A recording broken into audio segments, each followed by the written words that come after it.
El ADN de los restos humanos encontrados en el Batallón 14 del Ejército, cuyo hallazgo fue confirmado ayer, será llevado a Argentina para su análisis a efectos de la identificación en un proceso que puede llevar de 1 a 2 meses. El objetivo es determinar si estos restos son compatibles con algunos de los datos de detenidos desaparecidos antes y durante la última dictadura militar.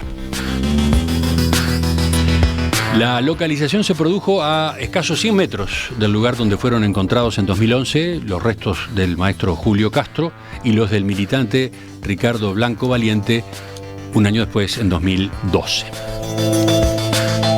El fiscal especializado en crímenes de lesa humanidad, Ricardo Percivale, señaló que los científicos que trabajan en el lugar localizaron un cráneo junto a otros restos en una fosa evidentemente clandestina que aparecía tapada con una losa y con rastros de cal. Vamos a profundizar en esta noticia que ayer generó conmoción y expectativa. Vamos a conversar con el doctor Wilder Tyler, integrante del Consejo Directivo de la Institución Nacional de Derechos Humanos, que estuvo allí bien temprano. Doctor Tyler, buen día, gracias por acompañarnos. Buenos días, Cotelo, ¿cómo le va? ¿Cómo está? Gracias. Bueno, la primera pregunta es a propósito de cómo se produjo esta noticia, cómo se ubica esta noticia de ayer en el contexto, ¿no? En el proceso reciente. Quizás lo que conviene subrayar es lo que también se ha informado, ¿no? Hay un trabajo continuo de excavación en ese lugar. Sí, efectivamente, el lugar donde se encontró esta fosa es parte del área cautelada por la institución dentro del Batallón 14 y que había venido siendo excavada y trabajada desde hace más de 2 años en realidad. O sea, cuando se reingresó al batallón en el 2020. Entonces, esta parte estaba entre las que se debían excavar en su momento. Bueno, acá hubo que desmalezar además porque había crecido una vegetación muy espesa, pero bueno, una vez lista se empezó con el trabajo con las retroexcavadoras y ayer de mañana fue que aparecieron los restos. Usted hablaba de una zona cautelada, ese es el término técnico. ¿Qué tamaño tiene ese espacio? Son varias hectáreas. El problema es que la zona se cautela en base a un cúmulo importante, además, de testimonios convergentes, pero que son ambiguos. O sea, nosotros no tenemos quien viene y nos señala con una cruz en el mapa los lugares donde hay que buscar. Entonces el testimonio va en la línea de que detrás de aquel montecito o cerca de donde estaba la bodega. Entonces, de alguna manera se van cruzando todas esas informaciones hasta que se define un área posible que se cautela, quiere decir que se le pide a la justicia que decrete que allí no se puede innovar. En realidad lo que queda, el área es guardada militarmente y no se puede entrar tampoco, pero salvo los técnicos, y bueno, se empieza el trabajo, los trabajos técnicos de excavaciones arqueológicas, que incluyen distintos tipos de técnicas. Una de ellas es la excavación directamente, ¿verdad? La pregunta a propósito del tamaño del área venía por esto que recién agregábamos, que este hallazgo se produjo a 100 metros, apenas 100 metros del lugar donde hubo hallazgos anteriores en 2011 y 2012, ¿no? Puede impresionar eso, ¿no? Tan cerca, entre comillas. Sí, es del otro lado de una cañada, digamos, es a 100 metros a través de un bosque muy tupido, de donde se encontraron los otros restos, pero es a 700 metros del actual campamento de trabajo. En 2013, tengo entendido, todavía no hemos discutido eso con los colegas antropólogos, pero que incluso hubo trabajos muy cercanos a ese lugar. ¿Romina? Sí, doctor Tyler, quería preguntarle, usted decía entonces 100 metros de el último hallazgo, pero claro, con una cañada de por medio y donde había crecido arbustos. ¿De alguna forma a ustedes los sorprendió esto o era previsible que allí hubiera restos? No, sorprender no, porque nosotros en el batallón 14 teníamos expectativas, digamos. No teníamos certezas, pero teníamos expectativas por lo que le decía, era el cúmulo convergente de testimonios. O sea, que se nos vienen dando desde hace años. Fíjese que es un trabajo concatenado en el que se van levantando relatos y testimonios en gran mayoría, no, casi en su totalidad, diría yo, de personal de tropa que estuvo allí, o gente que vio algo. No todos están dispuestos a hablar, pero hay algunos que están, y usted los va sumando, ese material de información que llega, y al final define áreas. De pronto hay otras áreas que no le resultan significativas, sencillamente porque no tiene allí un testimonio, ¿verdad? Ya que lo menciona, ahí está, ¿qué tan común es hoy en día acceder a esos testimonios, poder acceder a esos testimonios? Es relativamente frecuente, pero hay mucho miedo por ahora.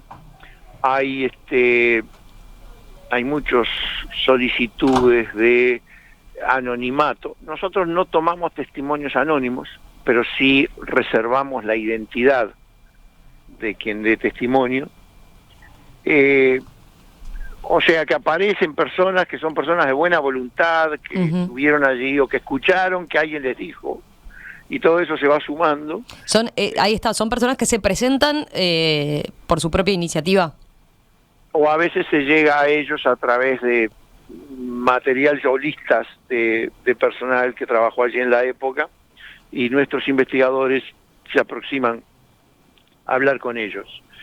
Hay de distintos tipos. Es casi todo personal subalterno, o todo personal subalterno, digamos, las personas más directamente involucradas no hablan. Allí el pacto de silencio funciona, digamos, entre el grupo de Domingo Arena y los otros, digamos. Son otros que no han sido condenados o procesados.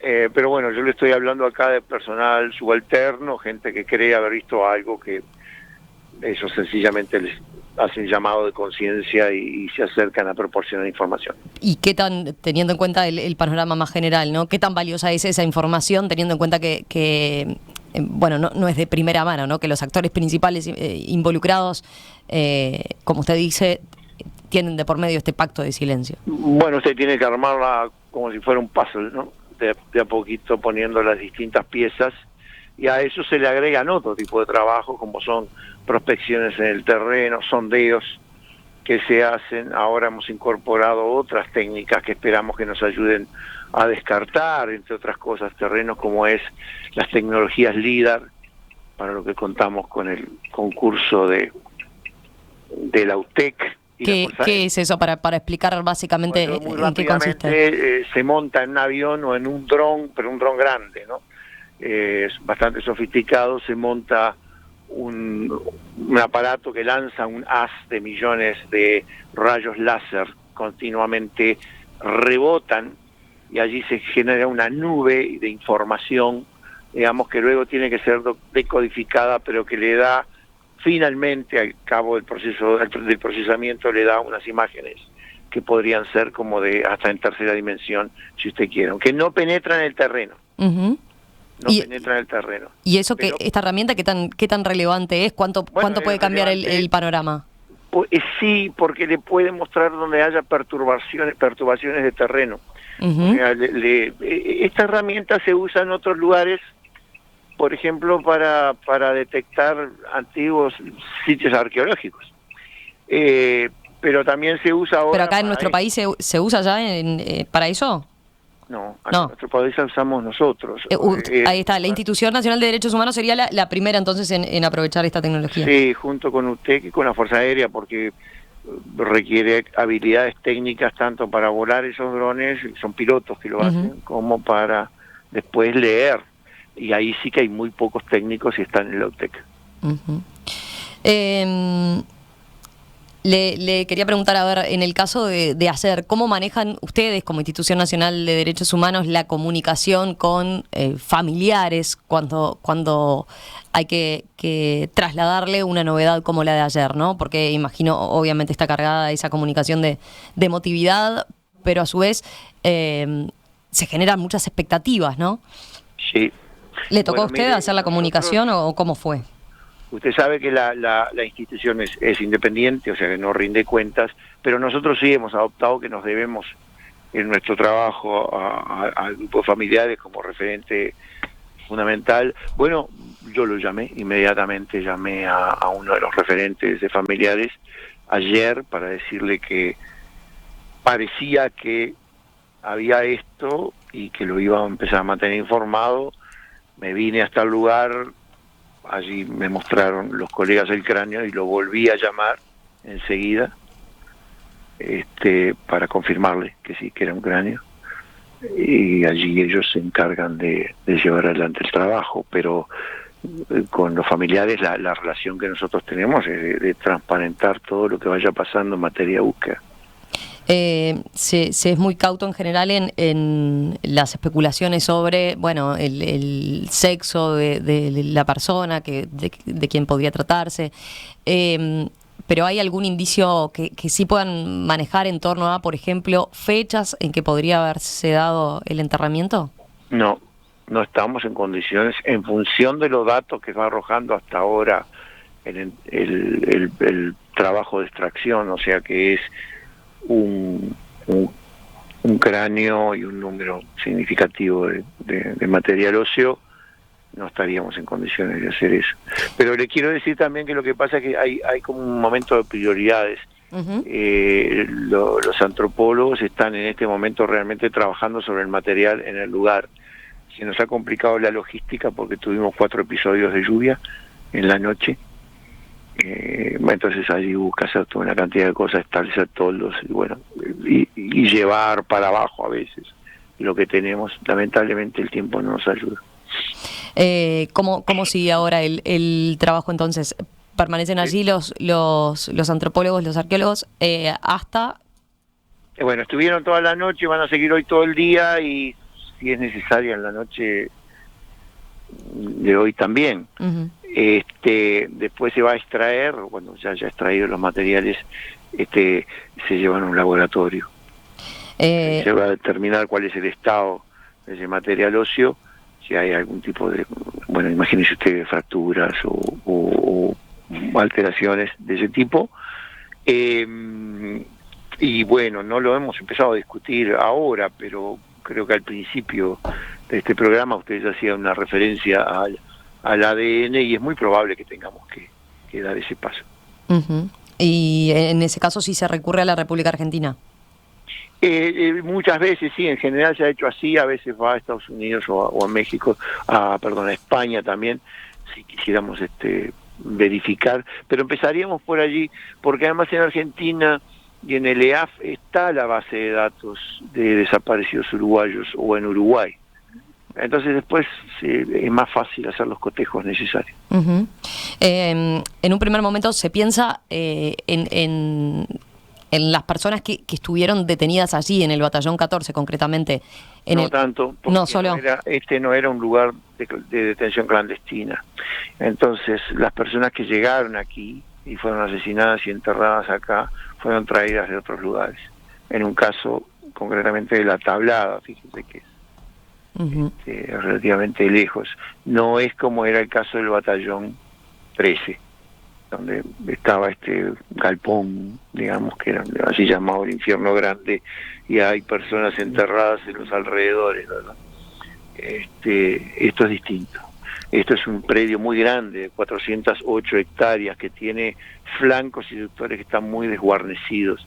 Se puede entrar muy fácilmente, y en esa época supongo que también no está alambrado, y están en medio del campo, literalmente. Uh-huh. Entonces, las facilidades que esto ofrecía era ese tipo de discreción. Vuelvo ahora a lo más genérico, ¿no? Un poco lo señalaba Emiliano al comienzo. ¿Qué más? Ahora ponemos el foco ahí claramente por esta novedad, pero pero cómo sigue el día a día del trabajo de la Institución Nacional de Derechos Humanos en lo que respecta a otros sitios de búsqueda, por ejemplo, donde se esté trabajando. Bueno, nosotros tenemos un trabajo que es constante en varios frentes. Hay un frente de trabajo y de investigación, de lectura y relectura de documentos. Está este trabajo de salir a buscar los testigos, encontrarlos, entrevistarlos y procesar la información. Está, por supuesto, el trabajo arqueológico, que es muy, muy importante.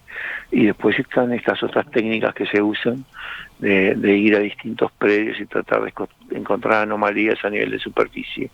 O sea, esas cuatro áreas de trabajo se van a mantener, por supuesto, y la relación con familiares, en fin, siempre se les va contando cuáles son los desarrollos que hay.